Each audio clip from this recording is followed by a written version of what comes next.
ஸ்ரீ மகாபிரிவா திருவடிகள் சேனலும் என்னோடய சேனலை தொடர்ந்து ஃபாலோ பண்ணுற அத்தனை பேருக்கும் நன்றி. என்னோடய சேனலில் பொது பரிகாரங்கள், சக்தி மிகுந்த ஸ்லோகங்கள் அத்தனையும் கொடுத்துக்கிட்டு இருக்கேன். இந்த பதிவில் நாம் பார்க்கப்பட்டு நாளைக்கு தை அமாவாசை. இந்த நாளில் உங்கள் வீட்டுக்கு பக்கத்தில் இருக்கக்கூடிய நீர்நிலைகளில் முன்னோர்களுக்கு ஏழ்தலைமுறை முன்னோர்களை நினச்சி, உங்கள் வீட்டில் இறந்த முன்னோர்களை நினச்சி நீங்கள் தர்ப்பணம் கொடுங்க. இந்த 12 மாதமும் கொடுக்க முடியாதவங்க கூட, அமாவாசை விரதம் இருக்க முடியாதவங்க கூட இந்த தை அமாவாசையில் கொடுக்கும் பொழுது உங்களுக்கு ஒரு வருடமும் அமாவாசை இறந்த பலன் உங்களுக்கு முழுமையாக கிடைக்குங்க. முன்னோர்களுடைய ஆசீர்வாதம் அனுக்கிரகமும் இருந்தால் தான் குலதெய்வத்துடைய ஆசீர்வாதம் அனுக்கிரகம் கிடைக்கும் அப்படின்னு சொல்லியிருக்காங்க. அதனால் உங்கள் வீட்டில் இறந்து போன முன்னோர்களை நினச்சி செய்ய வேண்டிய கடமைகளை இந்த ஒரு நாளில் செய்யுங்க.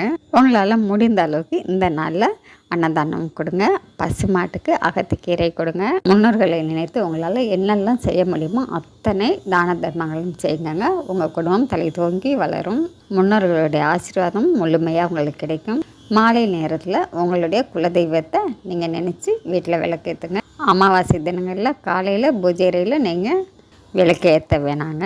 மாலை நேரத்தில் தான் நீங்கள் குலதெய்வத்தை நினைத்து உங்கள் பூஜை அறையில் விளக்கேற்றணும். அமாவாசை தினங்களில் முதல்ல முன்னோர்களை நினைத்து தான் வழிபடணும். அதனால் நீங்கள் மாலை நேர வழிபாடு, குலதெய்வ வழிபாடு கண்டிப்பாக செய்யுங்க. குலதெய்வ கோயில் பக்கத்தில் இல்லை அப்படிங்கிறாங்க, உங்கள் வீட்டு பக்கத்தில் இருக்கக்கூடிய அம்மன் ஆலயங்களுக்கு போய் நீங்கள் வழிபட்டுட்டு வரலாம். ஒரு எலுமிச்சம்பழம் வாங்கி நீங்கள் அம்மனுக்கு கொடுத்து அவங்க மடியில் வச்சு வாங்கிட்டு வந்து அந்த எலுமிச்சம்பழத்தை உங்கள் வீட்டு நிலைவாசல் படியில் கட்டி வைங்க. மஞ்சள் கலர் துணி, அப்படி இல்லைன்னா சிகப்பு கலர் துணியில் முடிச்சா கட்டி நீங்கள் நிலைவாசல் படியில் சாத்துங்க. இந்த பதிவு உங்களுக்கு பிடிச்சிருக்குன்னு நான் நினைக்கிறேன். நாம் அடுத்த பதிவில் பார்க்கலாம். நன்றி.